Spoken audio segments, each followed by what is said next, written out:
Magandang umaga. So, ito nga pala ang and sulit publication. So, pumunta ako ng maaga dito sa aming shop para kausapin si Kamario kasi kailangan ko siyang suguin papunta sa Manila kasi may papabili ako ng mga kailangan pa naming gamit. So, naabutan ko siya, naglalabas na or naglilinis ng mga pang-display namin dito sa labas. So, araw-araw niya itong ginagawa. Nagdi-display kami ng mga pinabricate namin ng mga stainless products katulad ng mga lamesa, katulad ng mga sink. So, nilalabas namin siya dito sa labas ng shop namin para nakikita ng mga dumaraan ng mga customer. So, kung makikita ninyo, hindi lang sink at saka table yung pan-display namin. Meron din kami na mga ginagawang yan kayuran, maliliit na upuan o tinatawag namin na dito sa Batangas sa bangkito. So, meron din kaming mga ihawan at saka mga dog cage dito. So, yung mga bangkito at saka mga ihawan, so ginagawa namin yan galing sa mga scrap namin. So, yung mga scrap na mga pinagpatulan, so ginagawa namin pa yung kapakinabang para mabenta ulit siya. Okay? So, kasi stainless products naman yan at hindi yan nangangalawang at panghabang buhay na siya magagamit. O, sayang din naman kung halimbawa yung mga scrap namin is ibebenta na lang namin sa mga junk shop. At least kapag halimbawa ginawa uli namin yan or binuo pa namin yan, so makakagawa pa kami ng mga ganyan and then mabebenta pa ng mas mahal. Ayan, so ito rin yung ibang mga project namin. Yan, katulad niya mga lamesa. So meron kaming 4 na lamesa na ginawa na i-deliver yan sa Mindoro, sa San Jose. And then ito naman yung 5 metro na range wood na binubuo ngayon. Ito yung ongoing namin.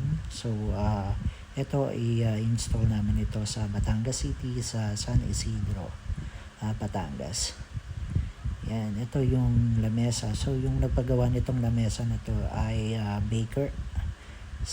Gumagawa siya ng mga cakes. So, kailangan niya ng mga lamesa na ganito sa San Jose, Mindoro. So, medyo malayo-layo pa, no? So, dito pa siya nang paggawa sa amin sa Batangas. Ayan. So, busy si Kamario sa paglilinis. So, ako naman, ang gagawin ko is kuhanin ko muna yung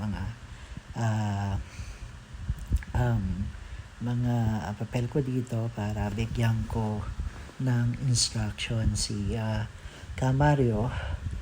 Kasi sinusulat ko yung mga kailangan niya bilhin. Although alam naman niya kung saan siya bibilhin sa Manila, pero kailangan kong isulat yung mga items na bibilhan niya. So, bibili kami ngayon ng H-burner. So, yung isang set na yon, 2 H-burner. And then, bibili rin kami ng parilya. So, kasi yung nagpapagawa sa amin, yes, kailangan niya ng griller and then 2 low pressure burner at saka isang high pressure burner. So, sa setup namin or sa layout namin, magkakatabi na yung H burner, yung griller at saka yung 2 low pressure kasi isa lang naman yung regulator niyan. So, inililista ko dito yung mga bibilhin ng Kamario para madali niyang or pagdating niya dun sa bibilhin niya sa Manila, aabot niya lang to. So, para hindi niya makalimutan. Yan. And then, yun nga palang sineset up namin na tawag ito na griller. So, pwede na siya na direkta na siya sa parilya. Kung halimbawa ayaw o kung gusto ng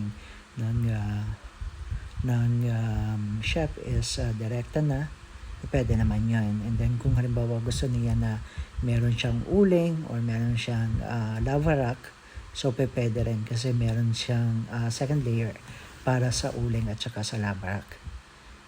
So parang mangyayari, painitin lang muna ni H-burner yung tawag dito, yung uling at saka yung lava rock. And then, pagka mainit na yun, pwede na niyang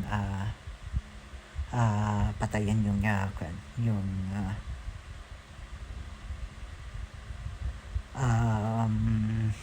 pwede na niyang patayin yung burner. Okay, so yan. Ito nga pala yung table na gagawa namin ng griller. So griller dyan. And then dito sa area na to, nandyan yung dalawang low pressure burner. And then dito naman sa kabila yung high pressure. So nakahiwalay siya ng konti yung high pressure kasi iba yung regulator niyan. Yan. So hihintay lang namin yung mga fabricator namin na dumating. Okay, and then ready to go na si Mario. So ito naman yung sa table sa nanay ko. Nagagawan din namin ng burner. Nalalagyan din pala namin ng burner. Okay, so